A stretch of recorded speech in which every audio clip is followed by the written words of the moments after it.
hablar sobre la izquierda. Varias veces hemos comentado sobre este tema, varias veces hemos hablado acerca de cómo se comporta la gente de izquierda, pero ¿por qué se comportan así? ¿Por qué todos los de izquierda tienen que manejarse de la forma en la que se manejan? ¿Por qué la izquierda no es dialogante? Muchos izquierdistas dicen ser moderados o aparentan ser moderados. Muchos izquierdistas dicen que son dialogantes, democráticos, etc. A veces se puede hablar con algunos de ellos hasta cierto punto. Más allá de eso, no se llega a ninguna parte. Díganme cuándo se ha podido conciliar con un izquierdista. Con un izquierdista cualquiera, con el que conversemos, sea amigo, no sea amigo, lo encontremos eventualmente en algún lugar y se produzca una conversación. ¿Cuándo se puede consensuar? ¿En qué momento se puede tratar con ellos de una manera más allá de lo normalmente respetuosa? Hemos visto en varios lugares, sea en congresos, sea en la calle, sea en programas de televisión, en entrevistas, debates, que la gente de izquierda, entre comillas, nunca pierde. Y no es que nunca pierde, sino que no se trata de competir, sino que se trata que ellos creen que tienen que imponerse. Y ese es el gran problema de la izquierda. El utilizar cualquier forma para poder llegar a imponerse. Perdón, tienes que pedirle a las familias a las que has terruqueado, a los hombres y mujeres que han hecho ejercicio de sus plenos derechos y que han sido asesinados. Pero está bien, mira, vamos, no, perdón a las familias, Philip. Perdón a las familias. A ver. Tú has venido acá, perdón, claro. Escúchame, por favor. Perdón a las familias. A las familias. A mí no me pidas perdón, Philip. No. Pídele perdón a las familias que tienen que venir aquí a Lima a buscar justicia y que han pasado años. Zaida, te hemos esperado. Claro que sí, pero yo te llamo a la reflexión hoy día. Perdón a las familias. A mí no me pidas perdón, Philip. Zaida. Lo que yo te pido es que te comportes. Me estoy comportando y con mucho respeto. Solo te estoy emplazando a la reflexión. Mónica, tú eres defensora de los derechos humanos. Zaida. Emplázalo a Philip a que aproveche las cámaras el día de hoy y que le pida perdón a ese pueblo puneño, al pueblo que ha terruqueado. Escúchame, Zaira. Porque los derechos humanos son una defensa mínima en la democracia. Te estamos hace una hora. ¿O eres también cómplice? Escúchame un momento. Creo que has llegado tarde y directamente a faltarnos el respeto. Un momentito. ¿A ti también? Deja hablar. ¿Estás de acuerdo con que un periodista se escude detrás de un micrófono? No, es que a ver. Espérate, eres una persona joven y yo lo que veo en los jóvenes es que por lo menos dejan hablar a los demás. Clarísimo. Me parece que no escuchas razones. No me dejan terminar. Lo que yo vengo acá a decir y a plantear, hacer un planteamiento que el pueblo está esperando justicia y que ¿Me puedes escuchar? Sí, pero también te estoy emplazando a que le pidas perdón a ese pueblo que hoy siente de que los periodistas hacen mal uso de la libertad de prensa para justificar masacres, para justificar la violación a los derechos humanos. Bueno, pero en el caso de Roberto Sánchez, Puno también le ha reclamado su oportunismo y no ha pedido perdón a nadie. No, es que no te vayas por la tangente, Philip. No me estoy yendo por ninguna tangente. Yo te estoy diciendo algo concreto. Zaida, te llamo a la reflexión. Pidámosle perdón. Pídele perdón al pueblo al que te roqueaste, al que le pediste bala, que le metan bala en la cabeza. Eso no se puede permitir. Entonces, el diálogo viene después. ¿Te quieres comportar o no? Yo me estoy comportando con mucho respeto, No te estás comportando, Philip, no es respeto. Pero te estoy emplazando a la reflexión. ¿Me permites? Perdón al pueblo. Perdón al pueblo. A ver. Pídele perdón al pueblo, Philip. Clarísimamente te digo que tú has venido a exponer tus ideas. No te vayas por las tangentes. Perdón, no me estoy yendo por ninguna tangente. ¿Vas a pedirle perdón, sí o no al pueblo? Nada más. Zaida, yo por respeto de las familias y de las víctimas, yo no puedo sostener un diálogo con gente que desprecia a los derechos humanos. A ver, porque eso es despreciar a la gente que hoy se siente. Pero ni siquiera dejas hablar a los demás, de esta falsa democracia. ¿Le vas a pedir perdón, sí o no al pueblo? No, a mí no me pidas perdón. Pídele perdón al pueblo, Philip. ¿Te quieres quedar acá o no? Sí, pero le vas a pedir perdón. No, Zaida, tú no pones la regla del juego. No vas a pedir perdón. Perdón, Zaida. Perdón, no vas a pedirle perdón al pueblo. Tú no pones la regla del juego. No, la regla del juego la pone la democracia y el pueblo. Zaida, tú tan solo, Philip, eres un conductor, eres un periodista. Compórtate y sé responsable por tus hechos y tus dichos. Eso es todo lo que estoy haciendo. Tratando de darte una oportunidad frente al Perú entero para que le pidas perdón. Quien te está dando la oportunidad de venir acá. Al pueblo que ha sido masacrado y que hasta el día de hoy no tiene justicia. ¿Me quieres escuchar o no? Huérfanos, más de padres de familia. Retírate, por favor, porque no quiero. ¿Por qué esa imposición? Porque si no logran imponerse, las ideas suyas se terminan desbaratando. ¿Por qué imponerse? Porque detrás de todo el andamiaje de la izquierda, ideológico, dialéctico, retórico o cuasi doctrinario o en una simple conversación, se viene abajo. Porque existe mucha evidencia empírica y también corroborada que demuestra que lo de ellos es simplemente literatura. Toma conciencia, en esta oportunidad tienes un gobierno del pueblo. Y si tienes a un gobierno del pueblo, tú eres el gobierno. Entonces defiéndete. Entonces defiéndete de las agresiones. Defiéndete de las agresiones. No permitas, no te dejes atropellar. Y yo les pido a ustedes, nunca más se consideren inferiores a otros seres, a otros individuos que nos han gobernado durante 200 años y que se consideran intelectuales, que se consideran inteligentes. Si fueron inteligentes, si fueron intelectuales, ¿por qué lo dejaron al Perú en la ruina? ¿Por qué hemos tenido esa ruina en educación, en salud, en agricultura, en infraestructura en general? ¿Por qué? ¿Porque fueron capaces? Señores, no, porque fueron ignorantes, porque fueron incapaces, porque la supuesta inteligencia, la supuesta preparación que tenían se debía solamente al marketing, a la propaganda, pero no, aquí no había nada de sustantivo. Todo eran formalismos, engaño a la población. Lo único que tenían es dinero y con el dinero doblegaban al pueblo y lo engañaban al pueblo cada vez que hay elecciones. Esa era la democracia electorera, que cada vez que hay elecciones iban al pueblo, como no habían preparado al pueblo, fácilmente lo engañaban y obtenían los triunfos electorales. El pueblo tiene que defenderse. El pueblo no se va a arrastrar como fue durante 200 años de vida republicana. Este es otro pueblo que ya despertó. Este es otro pueblo que sabe defender sus derechos. Y si es necesario, con la propia vida. Aquí estamos. Defendamos la democracia. Trabajemos conjuntamente. Por supuesto, en beneficio de todos los peruanos, pero fundamentalmente por las clases más necesitadas, por los olvidados durante 200 años de vida republicana, porque ellos también son peruanos. No más lo podemos permitir, no que ellos se consideren como los dueños del Perú y que los otros son los cholos, que los otros son los indios, que los otros son los sirvientes. No, señores, aquí todos somos iguales. Aquí todos somos dueños de Perú. Finalmente,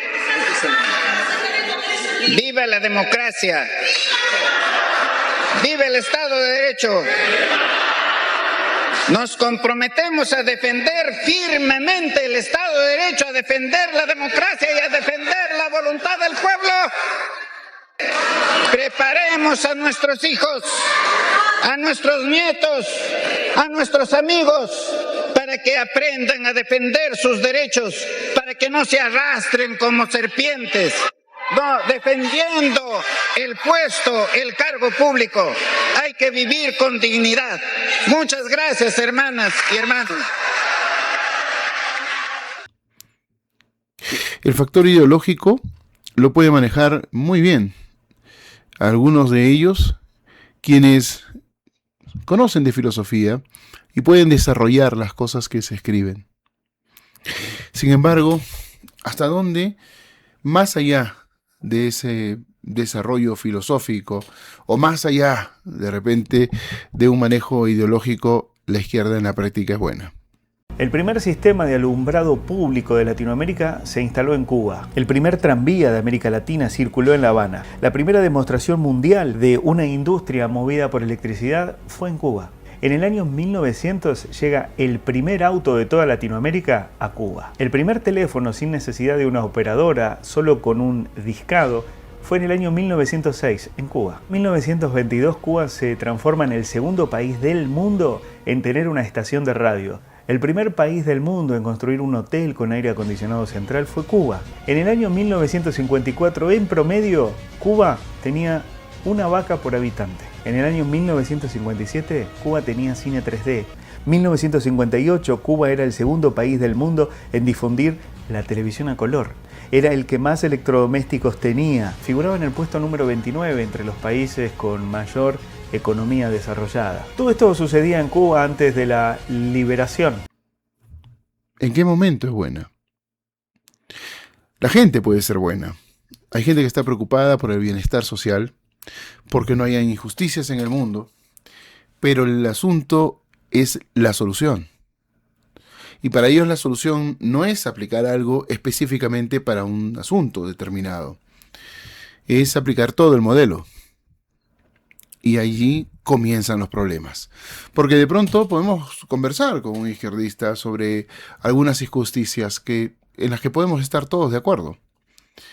Pero la solución nunca va a ser algo que se aplique específicamente para esto, algo que rescate la situación y que de pronto pueda ponerle coto y que no se repita. Para ellos el modelo es lo que se tiene que aplicar. Y es allí en donde la imposición nuevamente aparece. Pregúntense, ¿por qué razón solamente la izquierda ha gestado terrorismo? ¿Y por qué la izquierda que ha gestado terrorismo termina siendo de alguna manera blanqueada por caviares, por los aparentes moderados? O también porque dicen que fueron luchadores sociales y que a través de la lucha se cometieron errores. Pero cuando los militares, por ejemplo, tomaron acción en algún momento, cosa que no es avalable ni avalado por nosotros, ¿por qué se los persigue hasta esta época? De una forma bastante cruel, inhumana, y a los terroristas se los busca que liberarlos, como ya ha pasado. ¿Por qué se rebajó el tema de cadena perpetua a 30 años? ¿Por qué a varios terroristas confesos y con muchos crímenes encima se les redujeron las penas? ¿Por qué se va hasta la Corte Interamericana de Derechos Humanos para liberarlos y pagarles indemnización a semejantes asesinos, destructores de una nación, socavadores de un Estado? El reloj se detuvo a la hora exacta en que el coche bomba destruyó las instalaciones del Canal 2. Esta vez los terroristas tenían toda la intención de matar.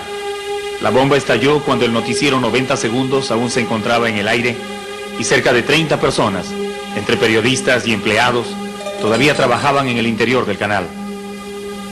Luego de la brutal explosión, en medio de las ruinas, la confusión, los gritos y las lágrimas de los sobrevivientes, el agrio olor del anfo quedó flotando en el ambiente como un aliento infernal sobre el rostro de los periodistas de ese canal que miraban con estupor las ruinas de su centro de trabajo.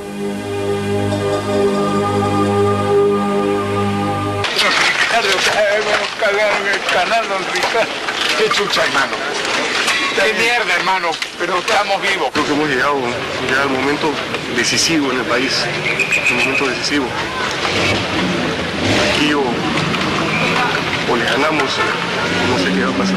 Ojalá que esto que es tan horrible, tan atroz, tan cruel, les cede a ellos, ¿no? Les satisfaga. Y que ya no hagan tanto daño, no más daño. El daño a Canal 2 es una agresión contra todos los medios de comunicación. Lo terrible es que hayan víctimas.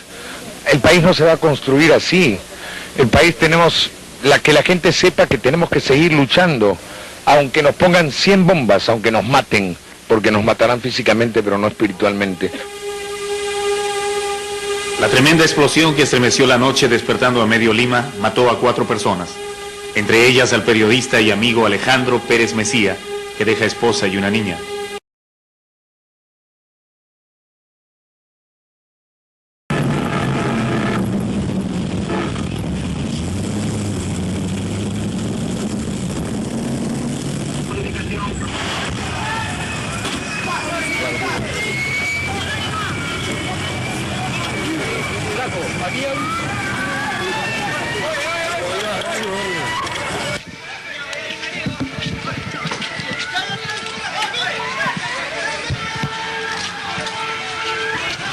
Es el cruce de la avenida Araníbar.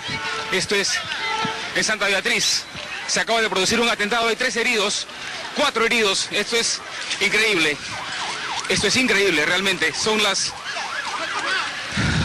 12 de la tarde con 48 minutos. Hay 3 heridos. Están en acción la policía y el escuadrón de emergencia. Hay 3 heridos. Se ha producido la explosión de un coche bomba. Ha afectado a por lo menos 5 automóviles a la redonda. Las casas están también destruidas. Son conducidos. Vamos a tratar de conversar y... ¿Qué pasó, señor? No, usted está hablando por teléfono y una explosión.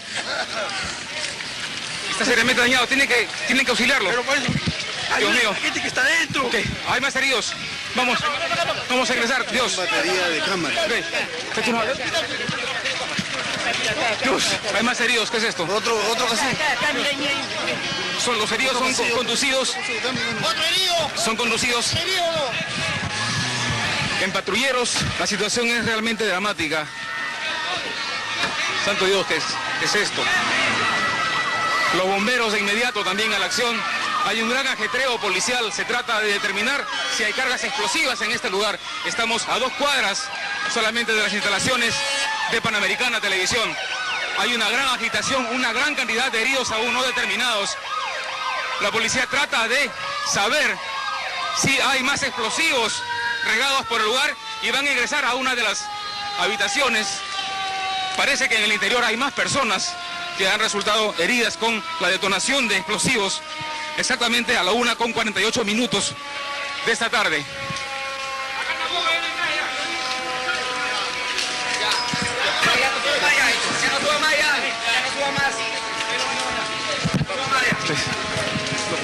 Bien, la policía está tratando de auxiliar a los heridos. Los autos han quedado totalmente destrozados. Los bomberos ya están en el lugar con las unidades paramédicas, brindando los primeros auxilios a las personas. Estas personas habitan las casas colindantes a la avenida Nicolás de Araníbar, aquí en Santa Beatriz. Las edificaciones de quincha y barro han quedado bastante afectadas por la detonación que se escuchó por lo menos a 3 kilómetros a la redonda.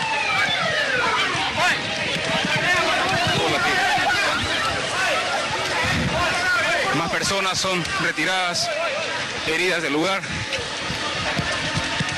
Dios, hay una víctima. Dios, hay una víctima. Realmente esto es macabro. Una víctima ha sido cubierta con una cortina, está con el cuerpo destrozado. Los policías con el revólver en la mano. La tensión en este lugar es mucha, es obvia la situación. Hay una gran tensión por controlar y mantener la calma en ese sitio. Porque la izquierda siempre va a buscar que proteger sus intereses y va a tratar de no quedar como lo que son los malos, los villanos, los crueles de la película. Y es que no solamente son ejecutores, sino son ideólogos. Ideólogos no por la ideología básicamente, sino porque pergeñan planes con absoluto dolo. Y el asunto es que lamentablemente hay un aprovechamiento de tanta gente que no se informa o no se informa bien. La gente se ha venido acostumbrando con el paso del tiempo a darle crédito a lo que quiere darle crédito, pero por lo general son titulares.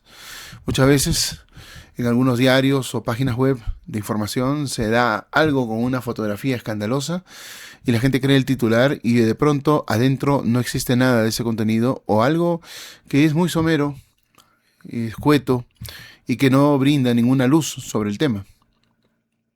Pero se la creyeron y lo repiten. Y es así como se maneja el tema de la psicología de masas a través también, no digo exactamente toda la psicología de masas, pero es una forma muy efectiva de manejarla y de gestar que mucha gente repita cosas que en la gran cantidad de casos, en la gran mayoría de casos, no son ciertas. Hay muchas falacias de por medio, hay mucho engaño de por medio. Y la verdad es que esto termina por sobresaturar a la persona y se incomoda cuando alguien quiere desmentirlo. Y entonces allí vienen los comentarios. ¿Qué me vas a decir tú si es que al final de cuentas eres tal o cual cosa? Ahora quieres aparentar ser tal o cual cuando tú eres tal cosa. Y eso nunca se ha comprobado. O se habla de algún caso, como quien dice, que la mejor mentira, la mejor forma de mentir es insertar una mentira entre dos verdades. Y entonces se hablan de cosas que son comprobadas, pero se exagera, se miente o se insertan falacias en medio de. Y de esa forma, esa persona, esa organización, etcétera, quedan terriblemente mal para quienes creen en ese tipo de información. Es lamentable, pero se maneja así, siempre se ha manejado así la izquierda, siempre. Desde que empezaron los movimientos de izquierda, los marxistas, obviamente primero, se manejaba una información totalmente falsa. Existen muchas investigaciones al respecto de varios casos a lo largo de la historia que se han demostrado que fueron completamente diferentes a lo que los izquierdistas le vendieron a la gente para gestar revoluciones, para acabar con regímenes, para tomar el poder en distintos lugares. ¿Y todo para qué? ¿Para gestar algún cambio en favor de la población?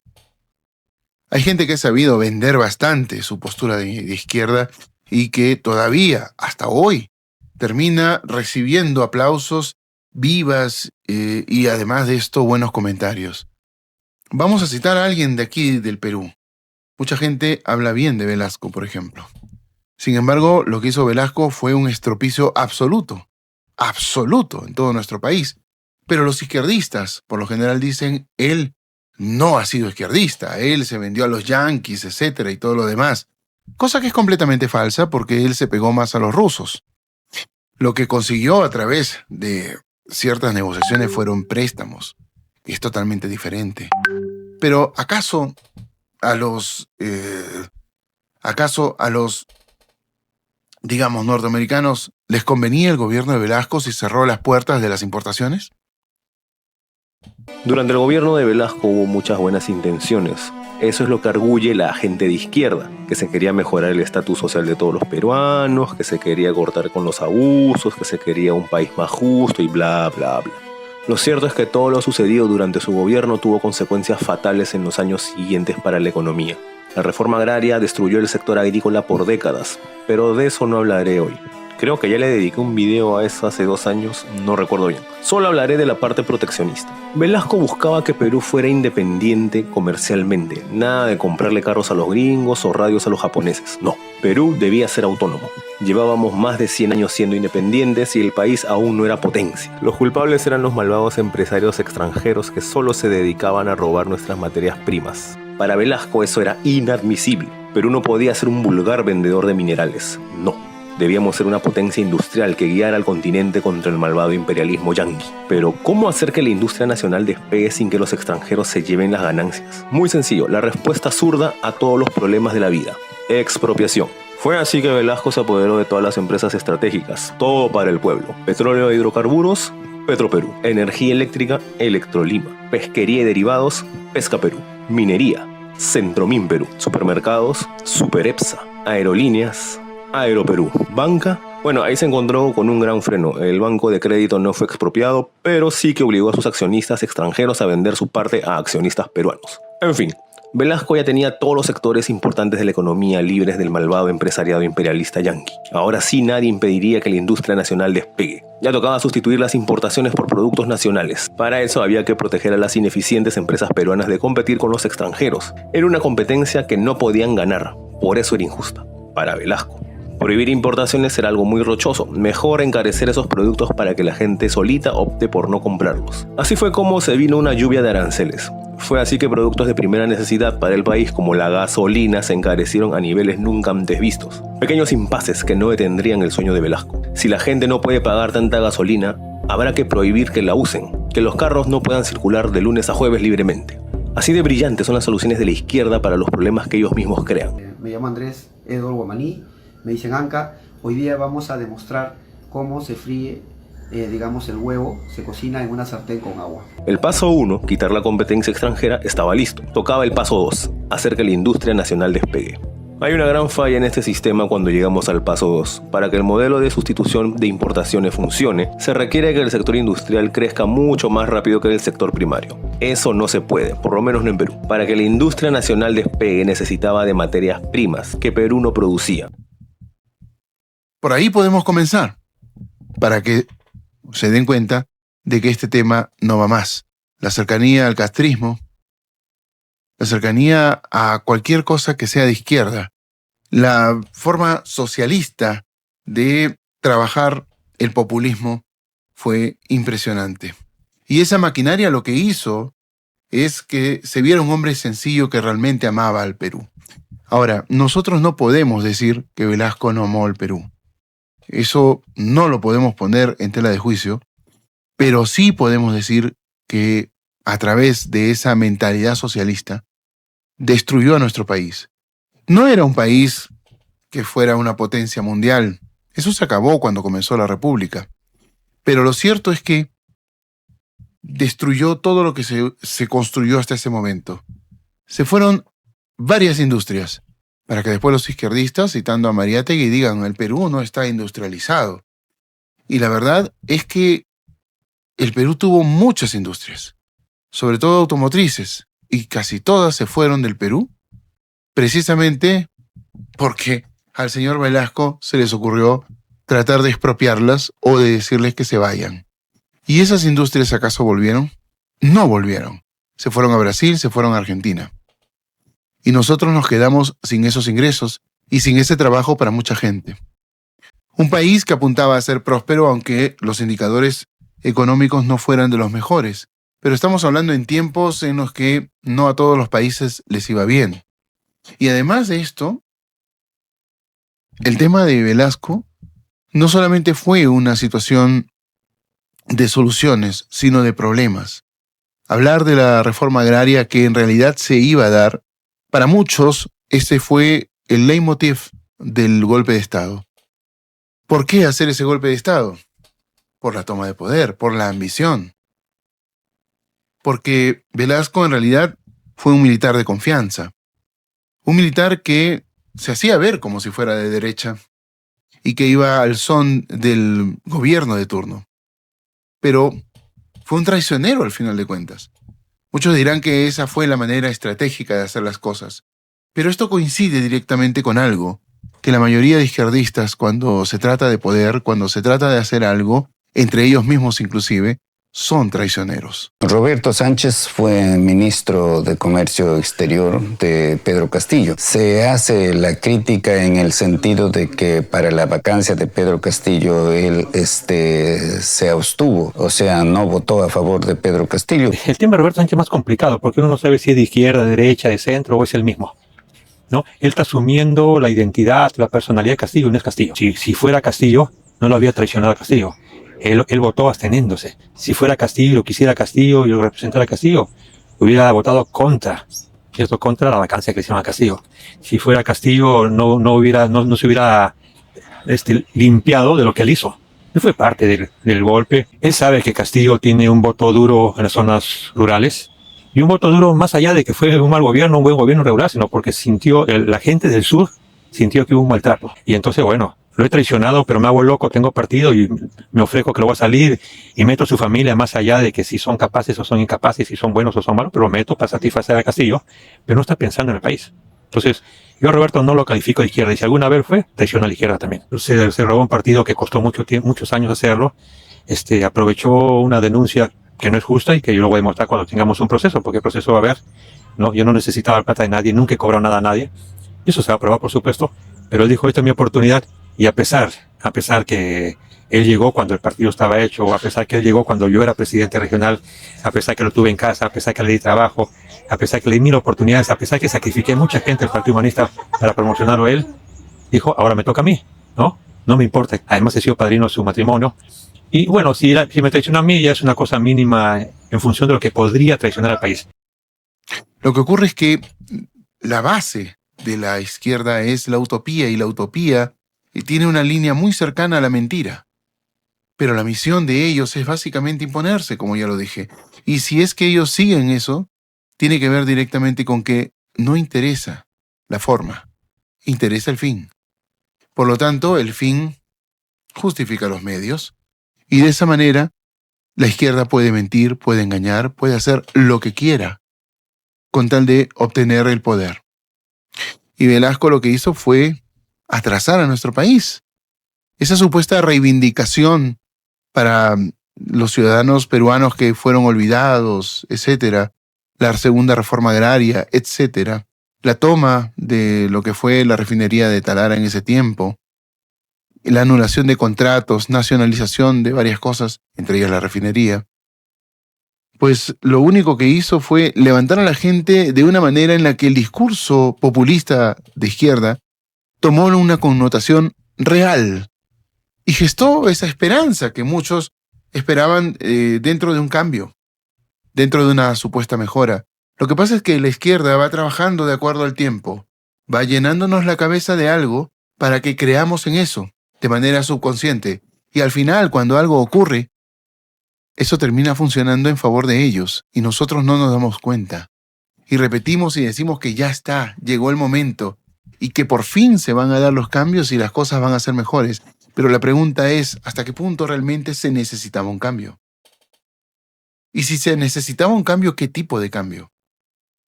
El gobierno revolucionario, enarbolando la bandera de la nueva emancipación, ahora y siempre pone en labios de cada peruano la vibrante expresión de nuestro himno: somos libres, seámoslo siempre. E inicia el cumplimiento de sus inquebrantables postulados, proclamando con altiva sonoridad, para que se escuche en todos los continentes, que la soberanía del Estado peruano no es, desde este momento, un mero enunciado, sino una auténtica realidad. El gobierno revolucionario, después de declarar la nulidad de la indigna Acta de Talara y del lesivo contrato celebrado por el régimen que la Fuerza Armada ha depuesto en cumplimiento de la misión de cautelar los derechos de la República, de acuerdo con el artículo 213 de la Constitución del Estado,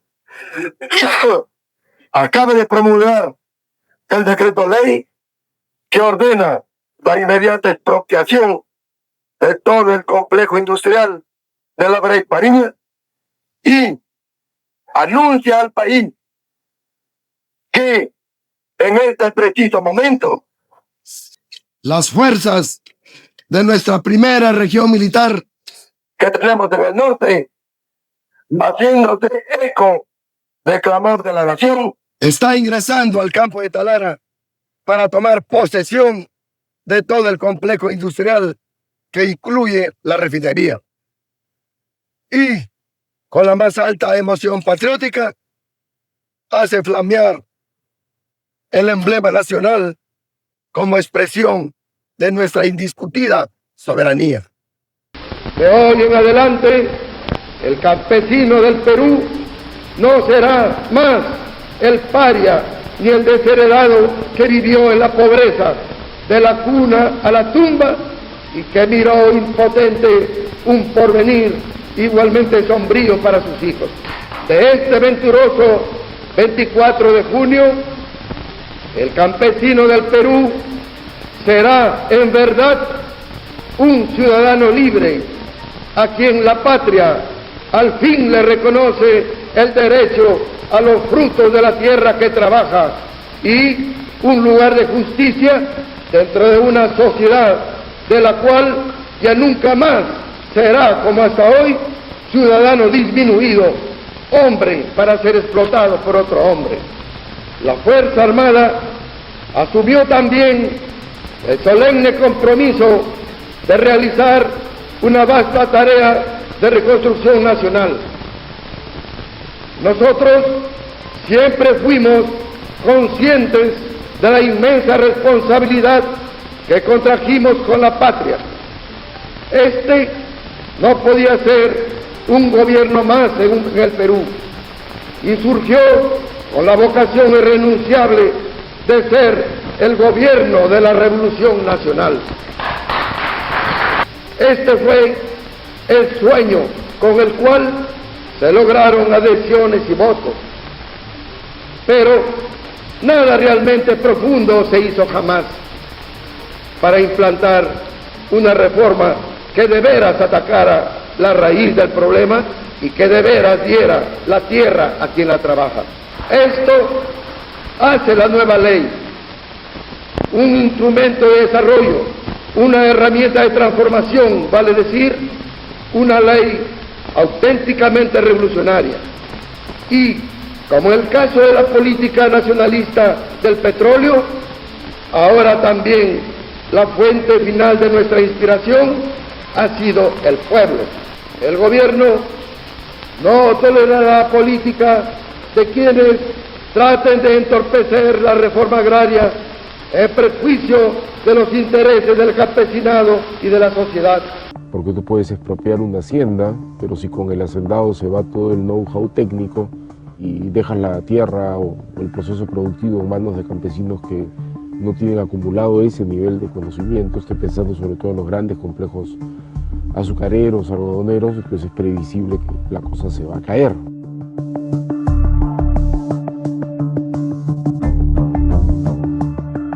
La gente cree en la propiedad privada, pues no cree en los coljoses, en la propiedad colectiva. Funcionan las cooperativas para lo que es servicios, para la comercialización, para la asistencia técnica, pero no para la producción, ¿no? Ni siquiera en las comunidades campesinas hay producción colectiva. La producción en las comunidades campesinas siempre ha sido, incluso en la época de los incas o antes de los incas, familiar.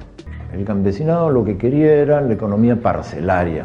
A mí que me den una parcela, a él que le den otra, a ti la tercera, pero cada uno con la suya. Una economía familiar, ese era el ideal del campesino. Y Velasco no le parecía, Velasco le parecía que proceder al reparto individual de la tierra iba a llevar a una baja de la productividad. Porque, ¿qué propuso la izquierda? Lo que se ejecutó, ¿verdad? ¿Y cómo quedó el Perú? Aparte de sobreendeudado y al punto en que los militares debieron de devolver el gobierno. Muchos dirán, no, fue culpa del felón, de Morales Bermúdez, etc. Pero, ¿acaso ya no estaba mal el país antes de que lo tomara Morales Bermúdez? Porque, sinceramente, fuera de los problemas de salud de Velasco y de que su mando comenzó a decaer, el país no estuvo bien. Nuestro Perú estuvo mal trabajado económicamente. Y las decisiones que se tomaron no fueron de las mejores. Cambiaron la historia a través de Túpac Amaru porque necesitaban un ícono popular. Las noticias, los mítines, las entregas de tierra a los propios campesinos, a las comunidades, eran cientos por semana. Entonces había que ir al norte, a las haciendas azucareras, a entregar las haciendas al Cusco, a Huancayo, en fin. Las comunidades tenían una agenda muy tupida de eventos y de mítines para recibir las titulaciones.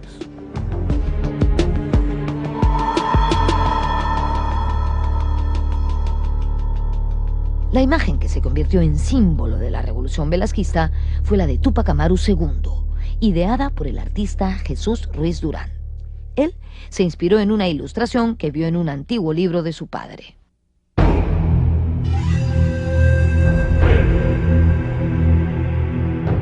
Yo busqué algún personaje que reuniera cierto tipo de requisitos ideológicos y de reivindicación. Y funcionó. Entonces, esta imagen de Túpac Amaru, un poco geometrizada, simplificada, fue la que sirvió de imagen para representar todo el espíritu de esta revolución de Velasco.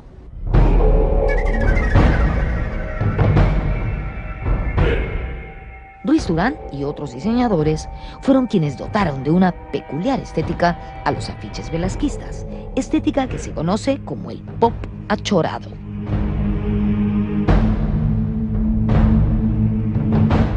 Esta especie de pop insolente, una cultura chola, donde se presenta a la gente que nunca ha sido presentada con honestidad ni con decencia. Los campesinos, la gente que siempre ha estado como invisible, de repente ha estado presentada en primer plano, sin los acostumbrados clichés de la derrota, de la tristeza que sea. Es gente contenta, alegre, vital, con ganas de seguir viviendo dignamente.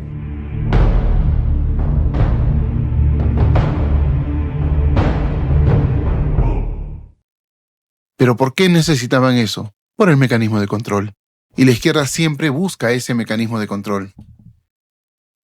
No es difícil el hecho de ver a Velasco como un sujeto sumamente carismático. Era una persona directa, populachera, dada a hablar con quien sea que pudiera hablar con él. Era una persona que se demostraba como alguien también de familia, como un ser humano más que todos. Y eso me hace recordar un poco, aunque los perfiles son totalmente diferentes, con Vizcarra, por ejemplo. Un sujeto de izquierda que pareció el buen vecino, el papá de todos en la época de pandemia. Mientras se levantaban millones y millones, el señor nos hablaba de una manera en la que parecía una persona muy cercana.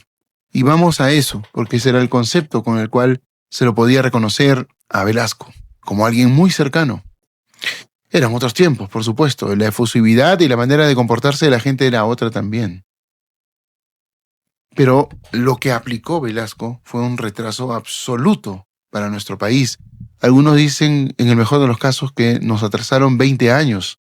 Pero el promedio de retraso del Perú fue de 40. Tú producías un bien, no se podía importar ese bien, ¿no? Es decir, era arancel infinito. Tú producías lápices, no se cortaba la importación de lápices para que tú tuvieras el mercado interno cautivo para ti. Eso produjo una industria cara, sin competencia, de mala calidad y además importadora de insumos, en lugar de usar los insumos nacionales, porque al mismo tiempo se controló el tipo de cambio, entonces el dólar era barato. Y llegando a Velasco, como él se refirió a Velasco, yo quiero decir que, además como tantos se refieren a Chile, que cuando Velasco llega al poder en el año 68, Perú y Chile tenían economías similares. El mismo PBI, la misma deuda externa, las mismas exportaciones en dólares, la misma deuda, que cerca de 800 millones los dos. Eran países muy similares en economías iguales. Pero con Velasco eso cambió. Y cuando termina el militarismo del año 80, la diferencia entre Perú y Chile era 4 a favor de Chile, 1 a favor de Perú. O sea que perdimos. Perdimos. Velasco nos hizo perder la igualdad de progreso y de bienestar con Chile. Su impacto en la historia del Perú fue a cabo, lleno de buenas intenciones, pero nefasto, ¿no? Cortó el proceso de acumulación económica que teníamos y nos hizo retroceder 30 años en realidad. Por eso que la papa caliente de Belaúnde en sus manos fue realmente enorme. Y no lo pudo hacer, porque no se vuelve a la democracia con tanta facilidad. Y porque el orden que se dio en ese tiempo no fue de los mejores. Aún así, Belaúnde se dio maña para hacer algunas obras, para tener un gobierno en el que la gente confió de que al menos él no robó. Pero el detalle está en algo importante que ya hemos comentado anteriormente en otros videos. El Perú tiene una base socialista de todas maneras porque la izquierda lo ha hecho así. Lo imprimió así en nuestras mentes, en nuestro comportamiento y en las cosas que suceden. Y de esa manera es que se ejerce ese control subrepticio de todo lo que ocurre en el aparato gubernamental. Antes, con ese tipo de matices, pero también con una orientación económico y política y social que era muy cercano al socialismo, a pesar de decirse que hubo un gobierno de derecha. Pero hay un detalle que la gente no se ha percatado. Y ese detalle tiene que ver con que Acción Popular fue un partido nacido desde la socialdemocracia. Así es que tampoco se puede decir que Acción Popular haya sido siempre un partido de derecha. Siempre tuvo una base de izquierda, una base socialista. El tema es que para esos tiempos la socialdemocracia era algo inentendible, muy avanzado, y que al mismo tiempo solamente pudo haber subsistido por el gran carisma y los dones para hablar de Fernando Belaúnde Terry. De otra manera hubiera sido absolutamente complicado para ese partido continuar y no solo darse a conocer, sino llegar al gobierno. Anteriormente hubo líderes como él que eran sumamente carismáticos, convincentes, de buen hablar y además de eso, de poder tender un lazo empático directamente con la población. Y es así como aparece ese gran líder Alan García, ¿verdad? Del cual vamos a hablar un poco más a continuación. Ha dicho el señor ministro 3%. Si nosotros restamos de ese 3%, el crecimiento poblacional del 3% también, ¿cuánto queda? 0. Pero esa es la cifra que da el señor ministro. Y como en todas las otras cosas que ha dicho, hay cierta inexactitud. Porque hay un problema, señor presidente. El señor ministro o otros miembros, para no mencionarlo solo a él, cuando juega a la lotería de las estadísticas, tiene tan mala suerte que no coge ni un terminal, señor presidente. Lo que ha ocurrido en el curso de los últimos 2 años es que no liga una de todas las cifras. Y aquí concluye esta parte económica, señor presidente. ¿Cómo comparte Alan García su vida política con su vida familiar? Vamos a grabar de nuevo porque... Ya. Sonido. Habla. 1. Era 1985. Un joven Alan García y su esposa Pilar Nores daban en plena campaña una entrevista por primera vez con su hija Josefina. Ya, ok, ¿listo? Listo, vamos. Alan, ¿cómo comparte su vida política y su vida familiar? Con un poco de esfuerzo. La política, que es conversación y es comunicación permanente, quita mucho tiempo, pero yo creo que es siempre necesario tener un trasfondo familiar, emotivo. Un político que no tiene eso es realmente un político hipostasiado, es un político... No, está mal dicho, acabo de meter un neologismo espantoso. Es buen castellano, es buen castellano, pero no lo va a entender nadie. Está bien. Este es parte del archivo de Panamericana Televisión de hace más de 3 décadas. Una joven Pilar Nores tenía entonces 7 meses de embarazo. Esperaba a su segunda hija. El mejor reflejo de un hombre es su esposa. Vamos a preguntarle cuál es la mayor virtud de Alan y su mayor defecto también.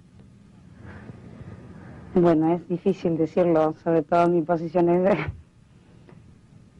no es imparcial, pero yo diría que su principal virtud es la inteligencia.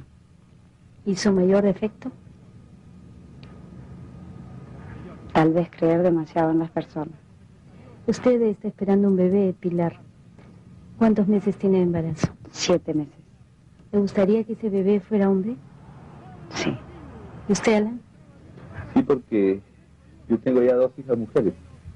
Y aunque hay medios para conocer antes del nacimiento si el niño es niño o niña, yo prefiero esperar. Creo y tengo la secreta esperanza que sea hombre. Vamos a hablar con Josefina. ¿A qué juegas con tu papá? ¿Somos la arañita? La arañita es la mano pues que asusta, ¿no? ¿Tú le ganas, José, o él te gana a ti? Siempre me ganas. No, mentira, tú me ganas a veces. Siempre me ganas porque eres tramposo.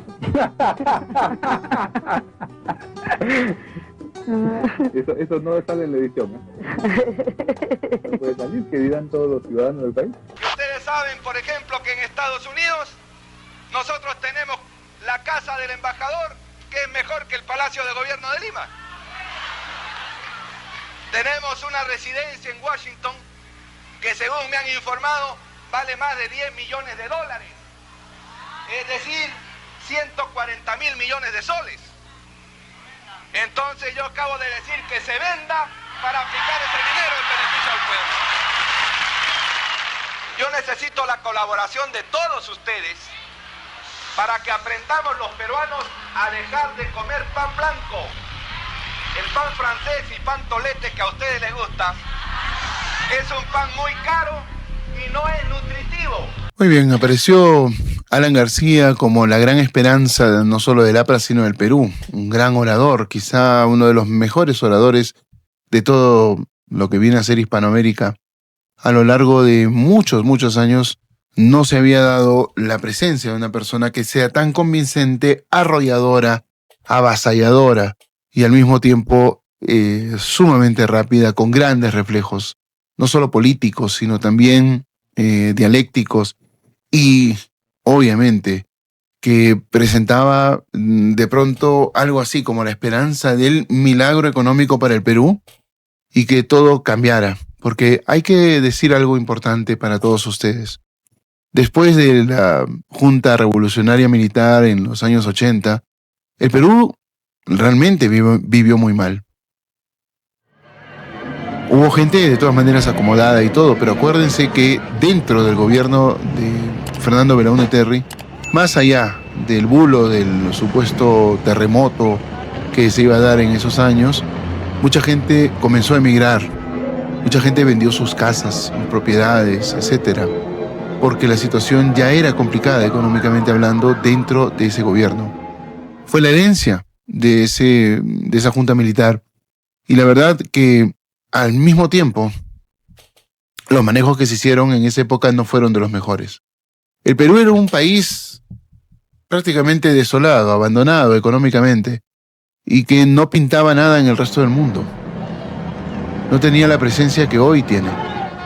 No era relevante para nadie. Era un país exótico más, perdido en alguna parte de algún páramo del mundo. Económicamente estuvimos muy mal, en cuestión de educación, salud, comunicaciones, etc. La verdad es que dábamos lástima, no pena. Y Alan García llegó como alguien que prometía muchas cosas y que popularmente convenció a una gran mayoría de peruanos. Y recogiendo la necesidad de pasar de las palabras a las acciones, anuncio que dialogaremos con nuestros acreedores sin usar de intermediario al Fondo Monetario Internacional, pero que en los próximos 12 meses y mientras las situaciones no cambien, solo destinaremos al servicio de la deuda externa el no más del 10% del valor total de nuestras exportaciones y no el 60% como te piden.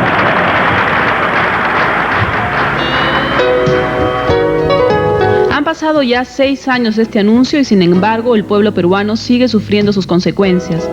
2 de ellas son especialmente inesperadas. Nuestras reservas internacionales descendieron de 894 a menos 105 millones de dólares y el monto global de la deuda externa se incrementó en 26.4% por concepto de moras. Es usted un candidato muy joven, tiene usted casi la mitad de la edad que tiene el partido aprista. ¿Qué cosa es el APRA para usted?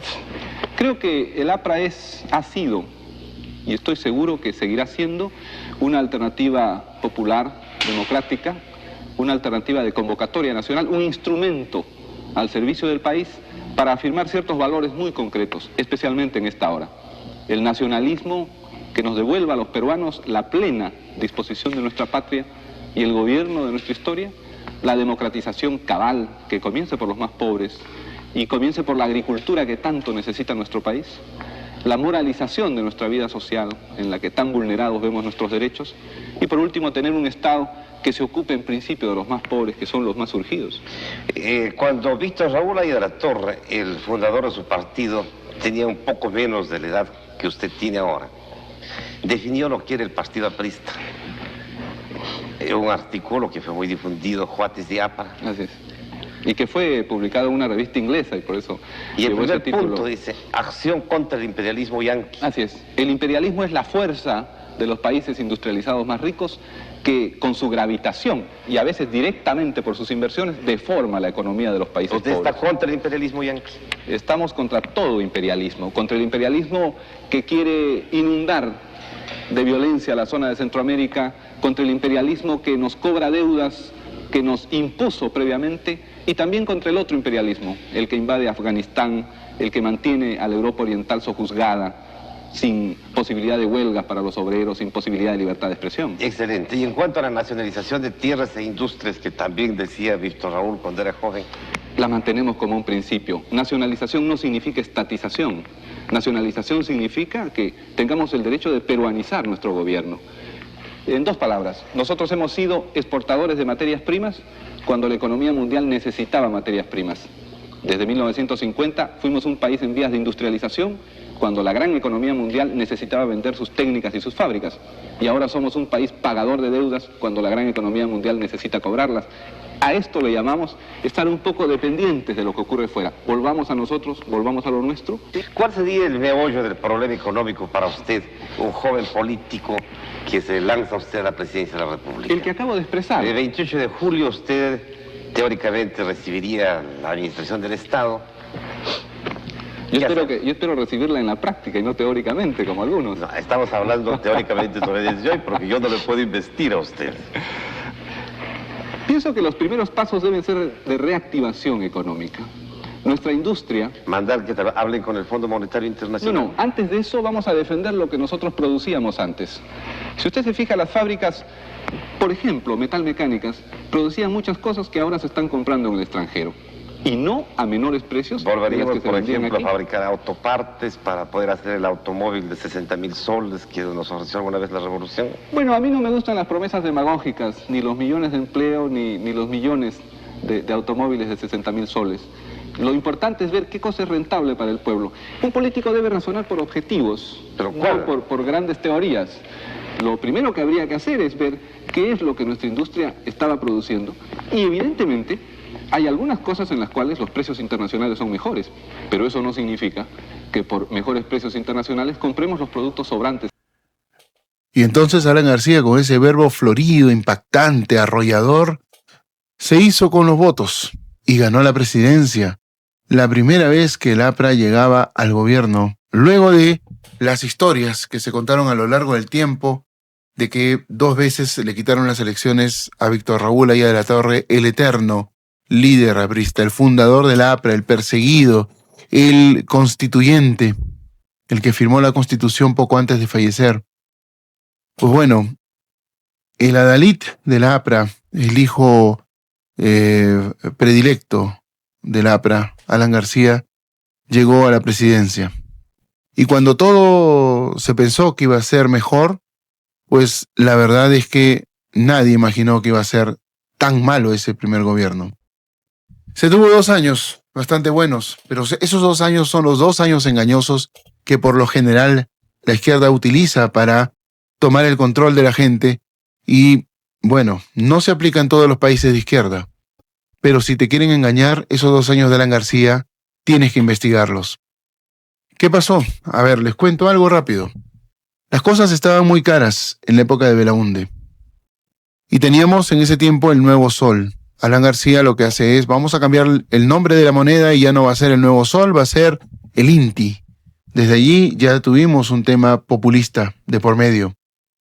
Pero la gente se adecuó a eso porque comenzó a haber ciertos cambios y rápidos.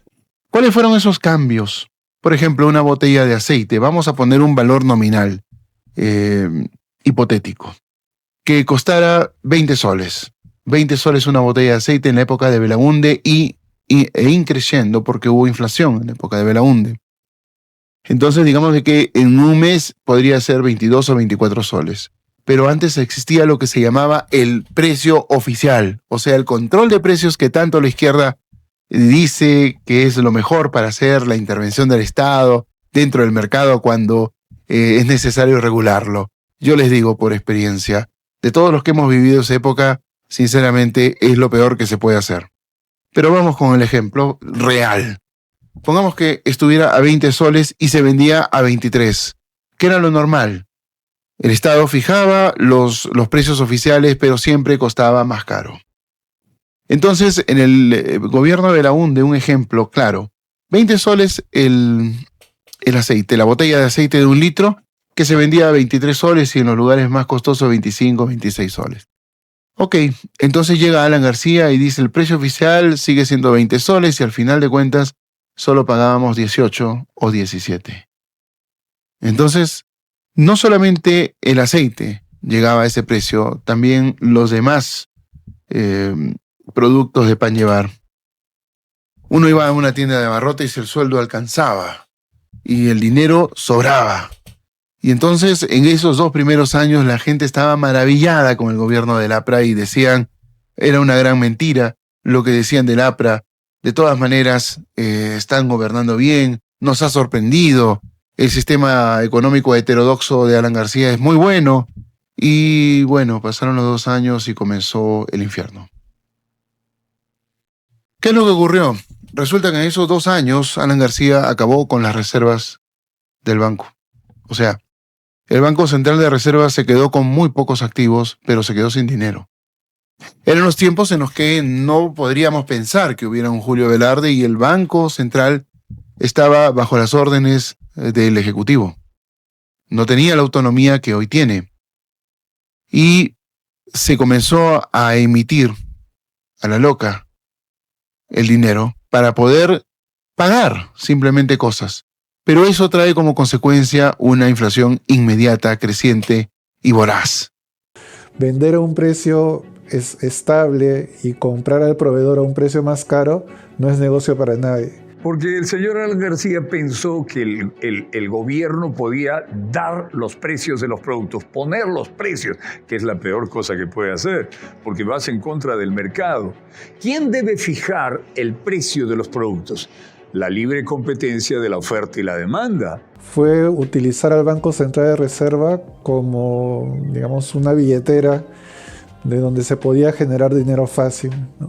Generó un financiamiento de su gasto muy constante, que en los 2 primeros años del gobierno resultaron positivos para la economía, o eso fue lo que la población pudo observar. Había un mayor consumo, aparecieron que los supermercados de la época abrieron más establecimientos, paraban llenos. Si usted desea ahorrar, en escala gigante tiene que comprar delicioso champán Saint-Denis tipo francés, 2 botellas por $49.80. Delicioso. Hablamos pues de escala gigante, hablamos de otros establecimientos de esa época que tuvieron su auge de ventas en esos momentos porque la gente tenía mucha liquidez de dinero. Y esto en economía pues se llama el impacto keynesiano, ¿no? Que es cuando un gobierno inyecta mucho dinero a la economía, hay un efecto inicial de mejora, lo cual fue los 2 primeros años del gobierno de Alan García. Sin embargo, ese crecimiento se podría decir que es artificial, que en algún momento se convierte en la temida inflación, que en los 3 últimos años del gobierno de Alan García licuó todos los mayores ingresos que tenía la gente, ¿no? Recordemos que la inflación no es que la gente gana menos, sino que ganando lo mismo no les alcanza para comprar lo mismo, porque los precios de los productos que compraban ya no son los mismos, son más altos y cada vez más altos.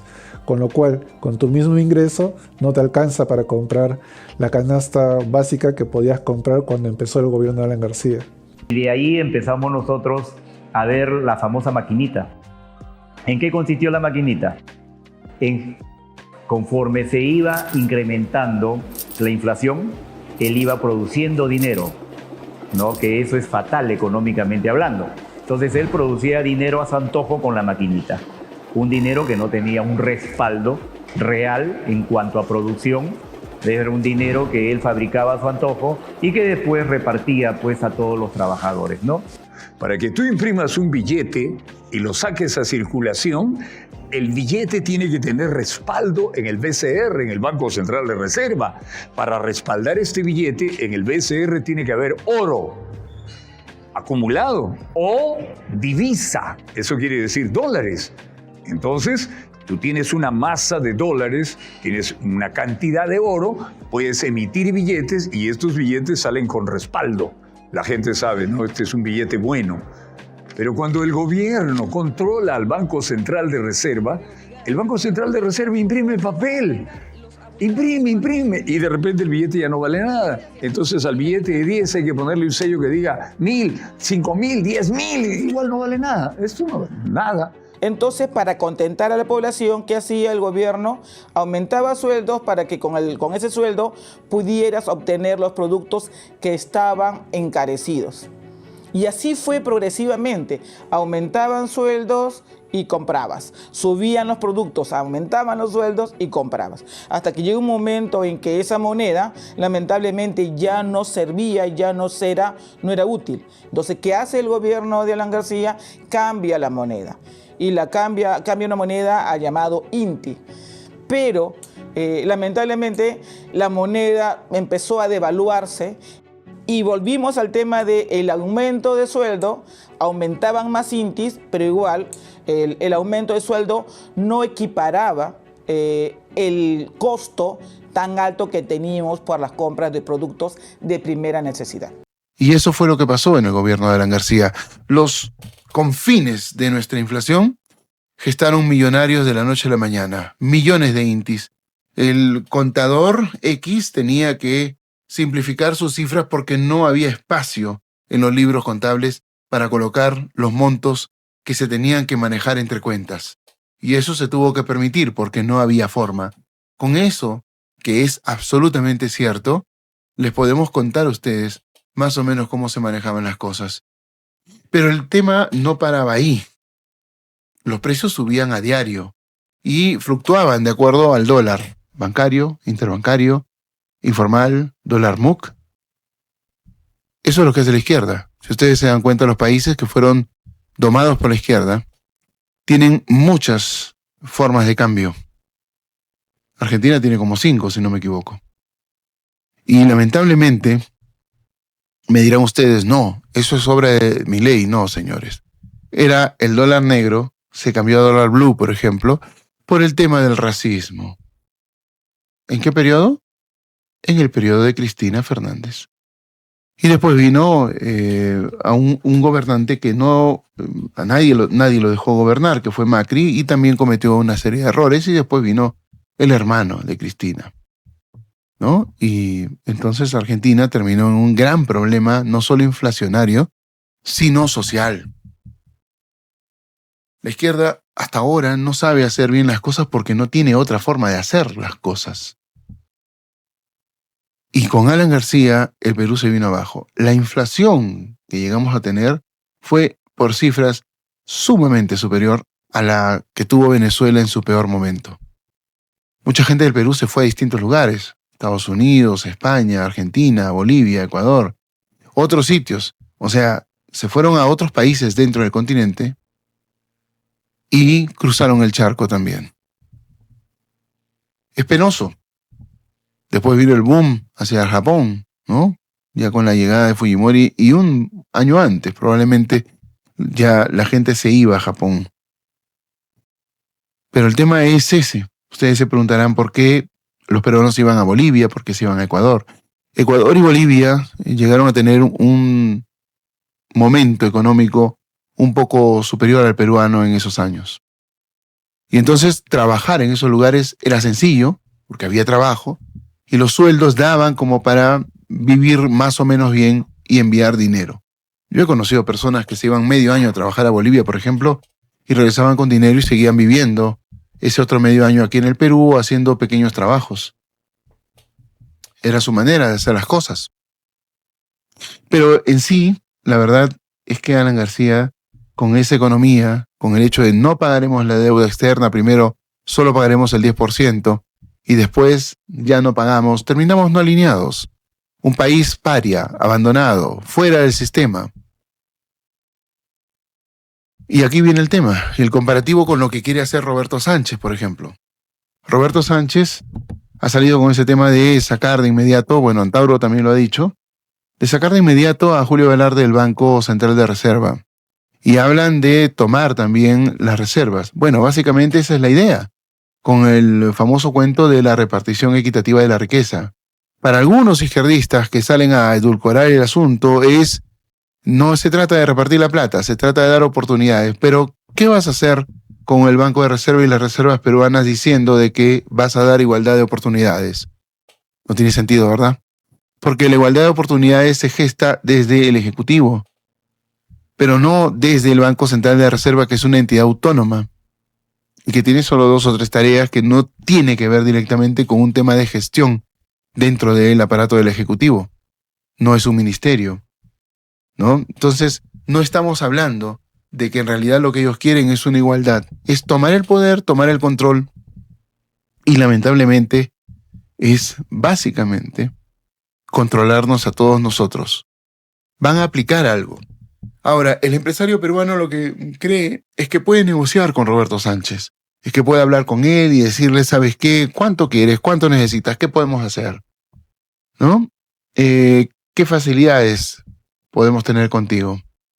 Pero yo tengo la impresión, muy mala impresión, de que Roberto Sánchez, siendo más astuto que Castillo y que otros más, y sabiendo cómo se maneja el poder en el Perú, ya que es congresista, ha sido ministro, etc., creo que él ha visto que tiene la oportunidad de poder tomar el poder como otros no lo han podido hacer.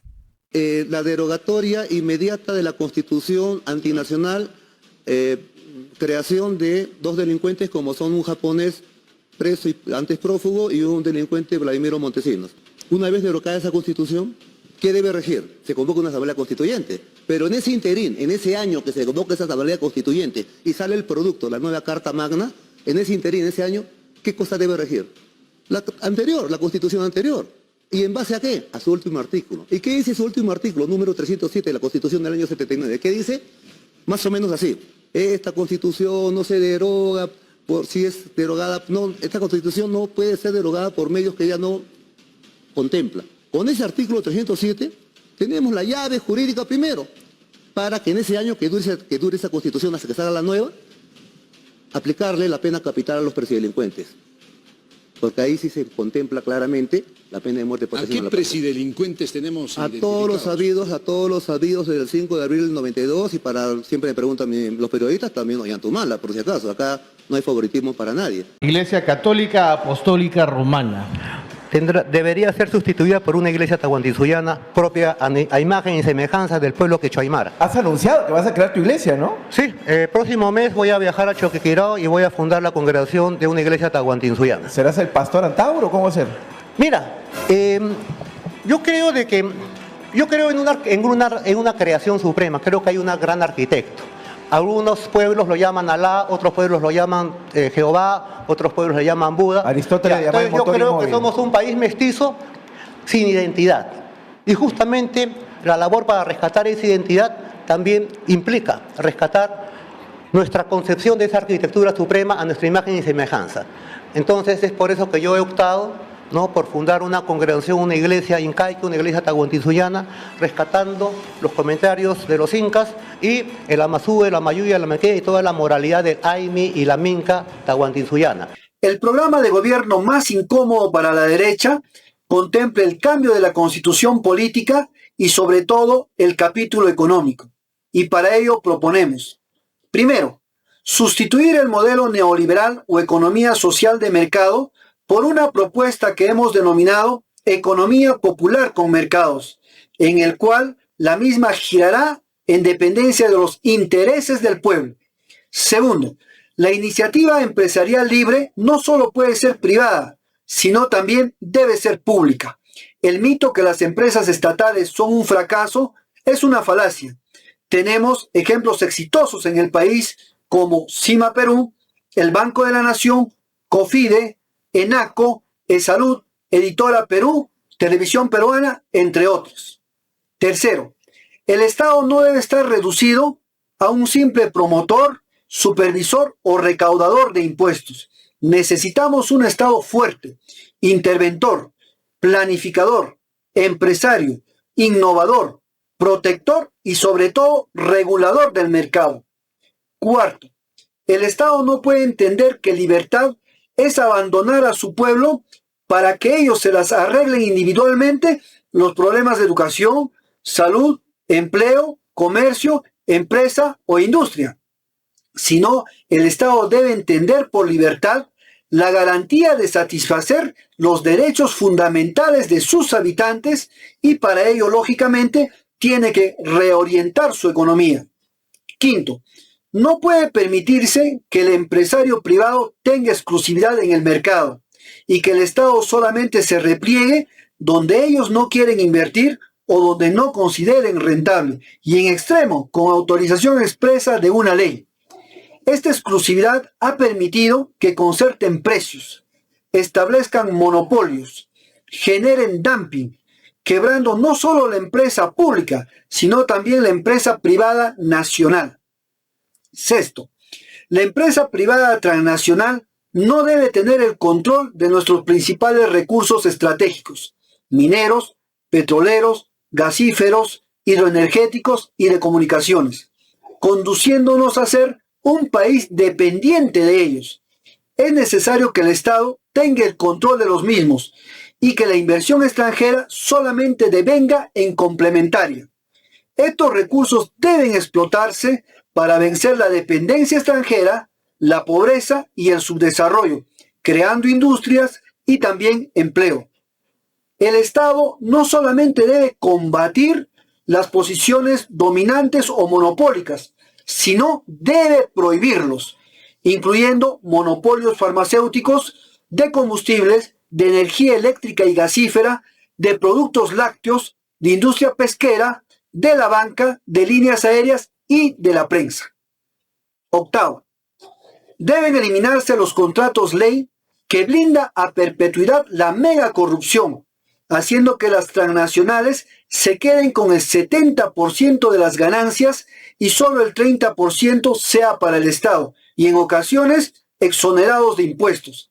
Esta proporción debe invertirse, y de no adecuarse la empresa a las nuevas reglas, debe procederse a la nacionalización del yacimiento en cuestión. Noveno, la medida de nacionalización debe aplicarse exclusivamente sobre la explotación de nuestros recursos estratégicos, generalmente en manos de extranjeros. No nos referimos a la mediana, la pequeña o microempresa privada nacional en absoluto. Además, ¿qué podríamos expropiarle a un pueblo que no es dueño del 98% de las riquezas en su país?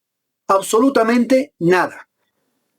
Décimo, los contratos de carácter financiero con el empresariado extranjero deben someterse a las leyes y órganos jurisdiccionales del Perú, renunciando a su inmunidad diplomática, y no estar exceptuados de este control como hasta ahora, porque eso facilita el lavado de activos a gran escala que deteriora finalmente la economía nacional. Onceavo, la defensa del consumidor no solamente debe limitarse a brindar información sobre los bienes y servicios, sino extenderse a la regulación de sus precios. Doceavo, el sector privado, sin excepción, debe pagar impuestos y terminar los privilegios con las universidades, mineras, bancos y empresas de telecomunicaciones. Treceavo, el presupuesto del sector público anual de la República debe replantearse en la prioridad siguiente: educación, salud, transporte, agricultura y saneamiento, que en conjunto hagan el 70% del mismo, y que los sectores restantes disminuyan su asignación, incluyendo los sueldos de la gran burocracia dorada y de la deuda externa. Y finalmente, catorceavo, en relación al Producto Bruto Interno, debe presupuestarse para la educación pública un equivalente al 10% del PBI e igual monto para la salud pública. Este aumento debe orientarse a 4 objetivos fundamentales. Primero, mejor infraestructura. Segundo, mejor equipamiento. Tercero, aumento de sueldos. Y cuarto, la gratuidad de estos servicios. Representa un proyecto político de izquierda democrática, del movimiento castillista, del movimiento popular, y estamos comprometidos con la justicia social, la soberanía nacional, la dignidad de todas las personas, especialmente nuestro pueblo quechua, aymara, amazónico, porque nuestra visión de país es construir un Perú democrático, plurinacional, descentralizado y sostenible, donde el Estado garantice derechos, reduzca desigualdades y promueva el desarrollo con identidad cultural. Nuestro ideario se basa en estos principios: una asamblea constituyente, justicia social e igualdad, democracia participativa, defensa de la soberanía y los recursos naturales, una economía al servicio de las personas, no de las minorías y de las élites de los ricos, respeto a la diversidad cultural, una lucha frontal contra la corrupción. Por eso proponemos una transformación del Estado para garantizar derechos, recuperar la confianza institucional y construir un país con oportunidades para todos los peruanos. En la dimensión social, nuestra prioridad es poner a las personas en el centro del Estado, la economía y la sociedad. En la salud será una prioridad pública incrementar presupuesto para impulsar un sistema universal, fortalecido e intercultural que garantice atención oportuna, prevención y acceso a la salud en todo el territorio, niños, adolescentes, jóvenes, adultos mayores, hombres y mujeres del Perú. En la educación proponemos aumentar del 6 al 10% del PBI de inversión, porque necesitamos una educación pública universal, gratuita y de calidad, que nuestros jóvenes ingresen libre a la educación superior universitaria, con un enfoque intercultural que revalorice la identidad nacional, nuestros idiomas, la ciencia, la tecnología y los saberes ancestrales. En la nutrición y niñez vamos a combatir la anemia, la desnutrición infantil, mediante la soberanía alimentaria, el fortalecimiento de la agricultura familiar y los programas integrales para la infancia. Erradicaremos la tuberculosis. En los programas sociales, fortaleceremos programas sociales con enfoque territorial, priorizando a las poblaciones vulnerables, adultos mayores, personas con discapacidad, garantizando derechos. No queremos asistencialismo. En la seguridad ciudadana, implementaremos una política integral de seguridad que incluya reforma estructural profunda de la Policía Nacional, inteligencia contra el crimen organizado, prevención comunitaria, porque es la hora que los ronderos, ¿no es cierto?, los reservistas formen parte de esta gran prevención y lucha de la sociedad contra el crimen, protección a las víctimas, fortalecimiento del sistema de justicia. La seguridad será entendida como una presencia del Estado con liderazgo, con ética, con valores, con prevención y justicia. En la igualdad y no violencia vamos a impulsar políticas para erradicar la violencia de género, el abuso sexual, garantizar igualdad de derechos y proteger a nuestras poblaciones históricamente excluidas. En la dimensión económica, nuestra propuesta económica es una economía mixta, una economía productiva, solidaria, que el Estado financie, promueve, incentiva a los pequeños productores. En el empleo necesitamos no solamente impulsar la industrialización, la inversión pública del Perú debe de estar orientado estratégicamente para fortalecer el emprendedorismo del pueblo pequeño minero, pueblo agricultor, pueblo transportista, el comercio ambulatorio, la gastronomía, el turismo, fortalecer el régimen de propiedad de las cooperativas y las comunidades. Esta vez es la hora del pueblo. En el desarrollo productivo promoveremos por eso una revolución productiva sostenible basada en innovación, ciencia, tecnología. Sin industrialización no vamos a generar valor agregado sobre la base del conocimiento y nuestros saberes ancestrales. En la agricultura familiar, nuestra segunda reforma agraria es importante no solamente para parar la olla, sino también para que sea estratégicamente el desarrollo nacional, priorizando al pequeño productor. La pequeña agricultura tiene que servir para mejorar la economía familiar, la economía local. En infraestructura, el Estado debe recuperar la capacidad para impulsar infraestructura estratégica que cierre brechas territoriales. Nuestros puertos, carreteras, el megapuerto de Corío, el transatlántico, Pacífico Atlántico, así como obras como parque industrial, tecnológicos, ecológicos, para tener chamba y empleo. La formalización es muy importante que nosotros orientemos hacia la simplificación administrativa, la inclusión para que permita el acceso a crédito, acompañamiento productivo con una banca de fomento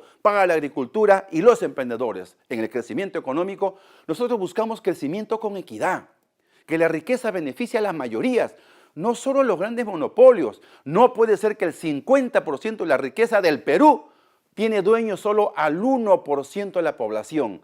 Esta vez ese régimen se acabó. Es la hora del pueblo. En la dimensión ambiental, nosotros creemos en un modelo de desarrollo sostenible, que nuestros recursos naturales sean defendidas como en el agua, la Amazonía, las cabeceras de cuenca, como bienes estratégicos para la vida, la salud, la educación, el agua, el empleo, derechos constitucionales en la nueva Constitución. Por eso en el cambio climático debemos impulsar políticas de adaptación, transición energética y protección de los ecosistemas. En riesgo de desastres debemos de fortalecer la planificación territorial, la prevención comunitaria y todos los actores para poder gobernar bien los desastres que puede tener nuestra patria una y otra vez. En la gobernabilidad impulsaremos una descentralización fiscal democrática, participativa, con una reforma del Estado que acerque el poder al pueblo, a la comunidad. Por eso queremos una asamblea constituyente para cambiar la Constitución, fortalecer la institucionalidad democrática para nuestro pueblo.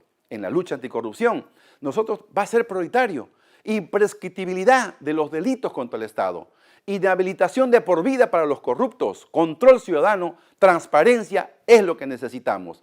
Hermanos, hermanas, el Perú que surgió en la Constitución del 93 luego del golpe de Estado se agotó. Ese Perú no nos representa, esta economía, esta democracia no nos representa. Nuestro compromiso es construir un Perú con justicia social, soberanía, democracia, oportunidades reales para nuestro pueblo quechua, aymara, amazónica, el Perú de todas las sangres. Un país donde la economía esté a servicio del pueblo, no de los ricos y las minorías, donde el Estado garantice derechos, donde la diversidad cultural sea nuestra mayor fortaleza. Juntos por el Perú propone transformar el país con participación ciudadana, recuperar, ¿no es cierto?, del secuestro que tienen de la economía, el Estado y la democracia el Perú, recuperar la libertad del presidente Pedro Castillo, recuperar el gobierno democrático para trabajar con el pueblo, una nueva república, no fallida como la que tenemos. Convocamos a los hijos de Túpac Amaru, a los hijos de Micaela Bastida a construir esa nueva patria. Jayaya Perú, Causachum Perú. Sí, vamos a lograr ese cambio de fondo para nuestra patria.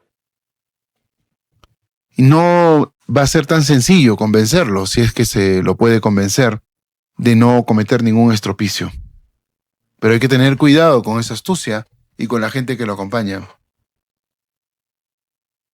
Por eso digo yo a la izquierda, y he comenzado el tema diciendo cosas de la izquierda. Por eso es que la izquierda es un grupo de gente con la cual no se puede negociar. No se negocia con un izquierdista. No se puede, no se debe. Y dentro del periodo que ha pasado, se ha negociado muchas veces con la izquierda y hemos tenido varios problemas. Pero la izquierda no solo es que no se pueda negociar por un factor ideológico, sino por los intereses que ellos tienen. Y no solo es por los intereses que ellos tienen, sino que también pasa con la izquierda un tema en el que te pueden traicionar. Y no solamente el tema de la traición, sino qué te van a pedir a cambio. Y es ahí en donde también se dan más problemas, porque te va a pedir algo que en unas circunstancias normales jamás lo darías. Y lamentablemente la derecha que tenemos y una parte del sector empresarial que tenemos siempre comete errores. Y lamentablemente trata de cubrirlos como sea. Y en ese devenir de cubrir esas cosas, vuelve a cometer errores. Con la izquierda no se negocia, no se pueden hacer pactos ni tratos. Pero, lamentablemente, aquí en el Perú tenemos el sector mayoritario del empresariado, del gran empresariado, que dice que ellos hacen negocios con quien sea, que están abiertos a hacerlo. Y esa es una gran debilidad que la izquierda aprovecha siempre cuando se trata de, entre comillas, hacer política. Entonces, ahí entre medio de todo lo que estamos hablando, para ir ya dándole vuelta a esta primera parte, este primer capítulo, este primer episodio de lo que estamos conversando, está ese gobierno que entró después de Alan García. 2 años de presidencia democrática de Alberto Fujimori y el resto, como 9 años, 8 años y pico, de dictadura, de esa famosa dictadura blanca. Pero se dieron cambios. Hay gente que hoy en día, izquierdistas con ciertos años, etcétera, y también los jóvenes que han sido engañados, comienzan a hablar que fue el peor de los gobiernos, que nunca el Perú estuvo peor como en esa época. Y la verdad es que yo no entiendo cómo les cabe tanta mentira para seguir diciéndolo. Y yo, que soy antifujimorista, tengo que decirlo, porque lo he vivido, porque lo sé, porque los cambios son clarísimos a comparación de todas las cosas que nos tocó vivir en los 80 y a nuestros padres y abuelos en los 70. Vivías oscuras, vivías con toques de queda, vivías con miedo, vivías con tarata. Había poca actividad económica porque la gente no salía y la gente no viajaba a provincias porque tenías miedo de que no vayas a regresar de tu viaje. Lo que más vivió la gente en esa época fue el terrorismo. Sendero Luminoso intentó también sacar provecho del descontento colocando 2 explosivos, uno en el Ministerio de Agricultura y otro en la puerta del Ministerio de Economía, dejando 5 heridos de gravedad. Era algo común los coches bombas. Los coches bombas lo encontrabas tú en cualquier esquina. El centro era escenario de explosiones a diario. Los policías ya no salían a patrullar, ya no salían a pararse a las esquinas. Se acuartelaron los policías, ya tenían miedo de andar con sus uniformes. Que en esa época se pusieron ministros, congresistas, por afinidad a Alan García y al gobierno aprista o al partido aprista, más que por meritocracia. Entonces, al llenarte de gente que no era calificada para tomar las mejores decisiones, se tomaron decisiones equivocadas en muchos sentidos. En congelar los precios, en no luchar contra el terrorismo, pensar de que el terrorismo no era tan grave como realmente lo era, que nunca iba a llegar a Lima, cuando sí llegó. Había mucha burla hacia su persona, mucha decepción. Los medios de comunicación eran bastante críticos hacia su gestión. Obviamente también había por ahí medios de comunicación que se generaron para apoyar al gobierno. Recuerdo mucho un diario llamado Página Libre, ¿no?, que salió para apoyar al gobierno de García. Pero casi la mayoría de los medios de comunicación eran críticos. En una época de crisis como la que vive nuestro país, es difícil, ¿sí o no, señora? Ahora es el único día que comemos carne cuando uno se muerde la lengua. Antes uno iba al mercado a comprar bolsa para la basura, ahora uno va al mercado a comprar basura para la bolsa. En el primer año del gobierno de Alan García, la prensa tuvo un romance con este presidente joven, gran orador, simpático, que parecía que podía hacer cambios. Luego se dieron cuenta de quién era y de lo que estaba queriendo hacer y de los enormes errores que cometía y que no quería corregir, que empezaron empezaron críticas fuertes. Otra cosa que no podrán falsificarlo. No hemos puesto el cintillo de plata porque ¿dónde vamos a sacar plata? Las barras de plata y de oro han desaparecido. El sello de seguridad de agua. Si no hay agua. Lo que sí recuerdo bien era que algunos medios de comunicación, a raíz del tema inflacionario, comenzaron a abordar el tema del periodismo económico. Se decía que la década del 80 fue la década perdida del Perú porque no avanzamos, al contrario, hasta podemos haber retrocedido. Él creía que podía cambiar la situación del país, que podía cambiar la historia, que podía cambiar la economía. Intentó hacerlo, pero su gobierno fue un total fracaso, espantoso. Ese gobierno le hizo más daño al Perú, retrasó el desarrollo del Perú, más daño que la guerra con Chile, mucho más. Se incrementó las migraciones. Los peruanos, en su gran mayoría, en lo único que pensaban era en salir del país. Muchos peruanos se fueron a Venezuela y se quedaron bastantes años en Venezuela, ¿no? Y de Venezuela enviaban dinero acá a sus familiares, de eso yo soy testigo. Tengo amigos que trabajando en Venezuela enviaban dólares acá a su papá, a su mamá y a sus hermanos. Y los que lograron viajar a los Estados Unidos, bueno, felices ellos, ¿no? Alan García, conocedor de lo que hizo, fue consciente de que hizo las cosas mal. Y fue consciente porque hizo que se dieran las elecciones presidenciales para el cambio de gobierno. Junto con la transferencia de mando se prepara la celebración de las fiestas patrias. Algunos piensan que no hay mucho que festejar. Terminado el periodo de García, la preocupación es si el presidente electo, Alberto Fujimori, podrá sacar al Perú de la peor crisis de su historia. Entonces hoy en día ningún gobierno puede pedirle al Banco Central emíteme dinero para que yo lo gaste. Eso está totalmente prohibido. Y eso, digamos, fue la principal lección que dejó el gobierno de Alan García. Creo que el pueblo peruano, a raíz de toda esta crisis económica que hubo con Alan García, aprendió lo que es inflación. Un Estado que piense que lo puede controlar todo es un Estado que se vuelve incapaz de resolver los principales problemas de la ciudadanía. El Perú es un ejemplo de economía rara en América Latina. Tenemos presidente por acá, 5 presidentes, 6 presidentes, pero la economía se mantiene. El sol se mantiene, la moneda tiene su valor, hay crédito. ¿Por qué? Porque hay un buen presidente en el Banco Central de Reserva. Así es que estos señores no pueden estar engañando a todo el mundo o pretender vernos la cara de idiotas y llevarnos de las narices a donde ellos quieren, porque de todas maneras su intención es tomar el poder. Pero de que hubo cambios positivos para el país, los hubo.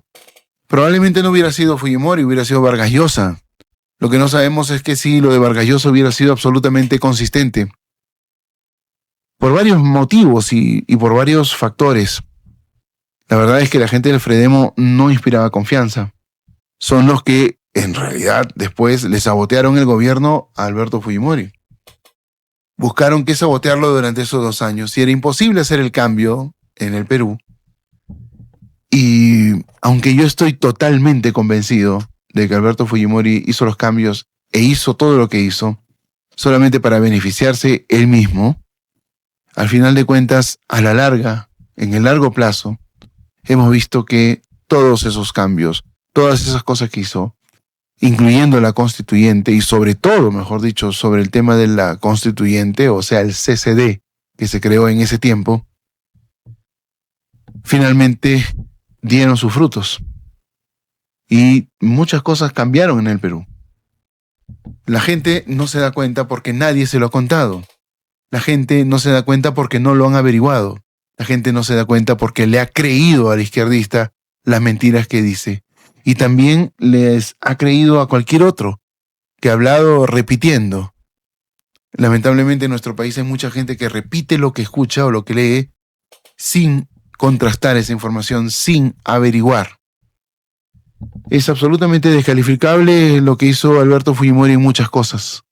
Muchas cosas fueron absolutamente negativas, aborrecibles, repudiables. Pero si no aplicaba lo que aplicó, y si no se dieron esos cambios, y si no se ejecutaron esos cambios, entonces el Perú no hubiera llegado a progresar hasta un punto interesante con el paso del tiempo. A Alan García II le tocó el mayor crecimiento de todos los que se tuvo en la etapa de los presidentes desde 1980 hasta la fecha. Y en el Perú, que hay mucho dinero por ingresos de distintas fuentes comerciales, gubernamentales, de inversión, etc., lamentablemente le va a seguir yendo mal si es que seguimos apostando por gente de izquierda o si le permitimos a la izquierda que haga lo que quiere hacer. Y yo tengo que lamentar también, seguramente como ustedes, que el rival de Roberto Sánchez tenga que ser Keiko. Pero esto se gestó precisamente para que sea así. Y la izquierda seguirá haciendo cosas, seguirá mintiendo, seguirá utilizando falacias, seguirá tratando de subestimarnos y de vernos la cara de tontos todo el tiempo. Porque para ellos primero es descalificarte. Te descalifican por la edad. Te descalifican de repente porque te dicen que eres un ignorante de acuerdo a su tema ideológico, que no has leído nada, que acaso no has entendido qué tal o cual cosa. Te dicen que son democráticos para engañarte y hacerte creer que ellos de todas maneras conocen la democracia y la interpretan como nosotros, cuando en su ideología esto significa la dictadura del proletariado. Esa es la nueva democracia. Usted propone la dictadura del proletariado. Mira, nosotros hablamos de nueva democracia en la etapa de Chile. Y nueva democracia no es la democracia que conocemos hoy día. Pero ideológicamente, ¿dictadura del proletariado? Mira, ideológicamente, y te lo concedo, no hay problema, porque para nosotros la dictadura del proletariado como un concepto de democracia proletaria, de democracia popular, es más amplia que la democracia de la billetera. Ya, pero esta es una dictadura. Propugnan una dictadura. Pero bueno, si lo que tenemos en Chile es la dictadura capital, Tomás. ¿O no me así que aquí hay democracia para todos? Si fuera así, ¿una dictadura justifica otra dictadura? No. ¿Esa es la lógica? Esa es la lógica hasta que desaparezcan las clases sociales y todos tengamos y ahí no va a haber dictadura para nadie, porque no se puede haber dictadura mientras existan clases sociales, una tiene el poder. En este caso la oligarquía. Una especie de paraíso. No sé si es una especie de paraíso. ¿Sí? Y te lo puedo concebir que además vamos a demorarnos mucho tiempo. Vamos a pasar por distintas fases o etapas, no es problema. ¿Desde cuándo eso? ¿Cuánto tiempo sé que esperan Mira, a Mao Zedong una vez le preguntaron la Stroessner, una periodista norteamericana, ¿y cuándo vamos a estar presidente Mao en el comunismo? Entonces Mao le dice 10.000 años más. Entonces ella le dice, como buena norteamericana y pragmática, le dice, eso es mucho tiempo. Mucho tiempo. Bueno, llegó hasta 7.000. Dijo, porque vamos a ganar y perder, pero vamos a llegar a un nivel superior de la humanidad en algún momento, y eso es el comunismo. Todavía no hemos llegado al comunismo. ¿Usted tiene esperanza que llegue el comunismo? Sí, va a llegar. Yo no lo voy a ver, tú tampoco, pero la humanidad lo va a ver. Deberíamos de compartir más esto para que la gente se entere, se dé cuenta de la gran mentira que es la izquierda. Porque ellos mismos son una gran mentira. Pero hacia nosotros son la gran industria mundial de la mentira. Y nos mienten todo el tiempo. El problema es que si tú no lees, si tú no contrastas, si tú no averiguas, no indagas, no tienes la mente abierta para darte cuenta de cómo son las cosas, les vas a seguir el juego y nos seguirán haciendo daño. Esperemos de que en el siguiente episodio tengamos información así de contundente para que te des cuenta cuando te hablemos de izquierda, quiénes son, qué es lo que hacen, y contarte testimonios y otras cosas más que han sucedido dentro de la historia peruana, política y también la historia de vida de todos nosotros cuando han pasado situaciones durísimas, como por ejemplo la del terrorismo o la de los problemas económicos que se han presentado en distintos gobiernos. Pero nos tenemos que ir. Y tenemos que hacerte recordar que el Perú no crece desde el año 2011. No crece lo que tiene que crecer. Ha crecido muy poco, pero es insuficiente ese crecimiento para pensar que en algún momento vamos a desarrollarnos. Como se estuvo creciendo, por ejemplo, en la época de Alan García II. Entonces sí se podría haber creído, se podría haber pensado en algo mucho más potente, algo promisorio para todos nosotros. Pero eso lamentablemente no se dio porque entró Ollanta Humala y lamentablemente para todos gobernó muy mal. Nos vamos y estamos de regreso con una segunda parte más adelante para que podamos comprender un poco más a esta izquierda que nos engaña, a esta izquierda que quiere tomar el poder y que nosotros terminaríamos muy mal como ciudadanos.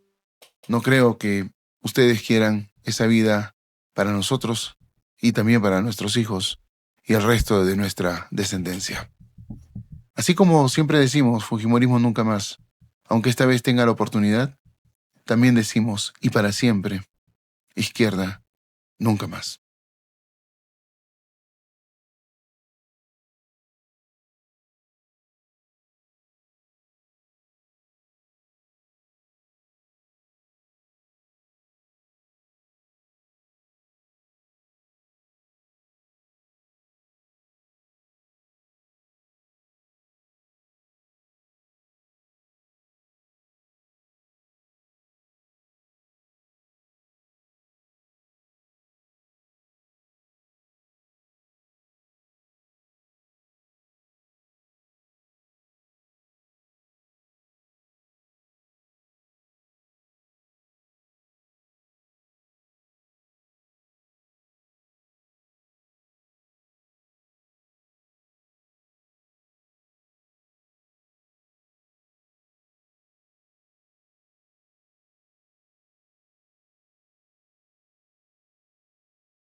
Vivías a oscuras, vivías con toques de queda, vivías con miedo, vivías con tarata.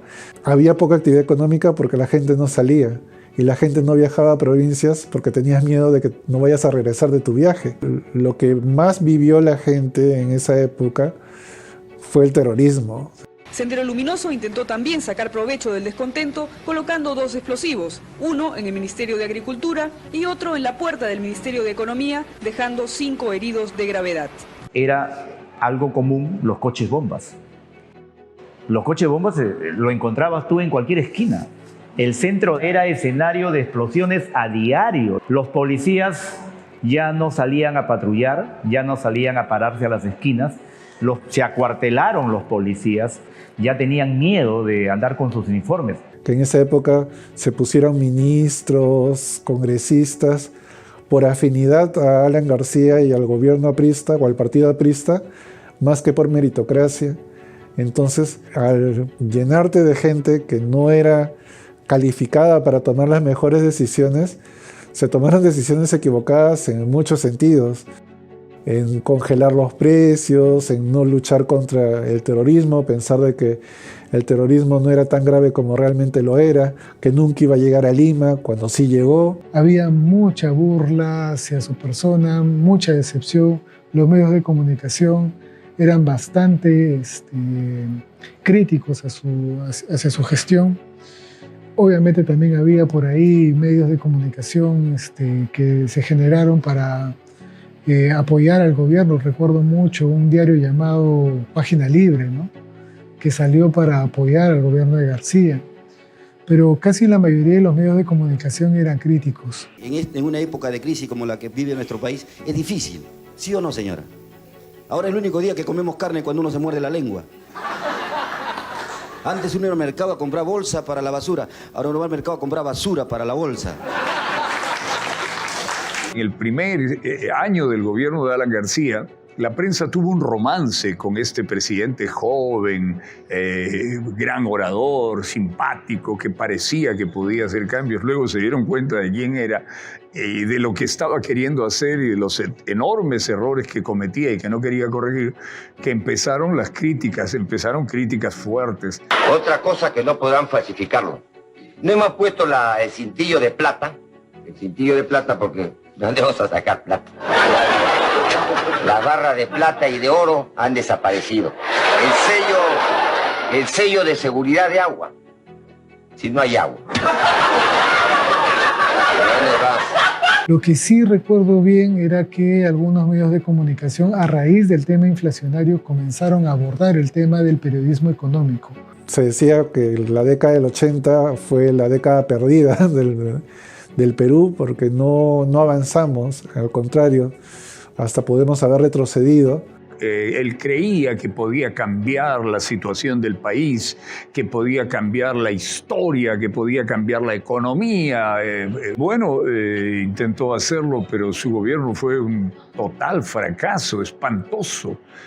Ese gobierno le hizo más daño al Perú, retrasó el desarrollo del Perú, más daño que la guerra con Chile, mucho más.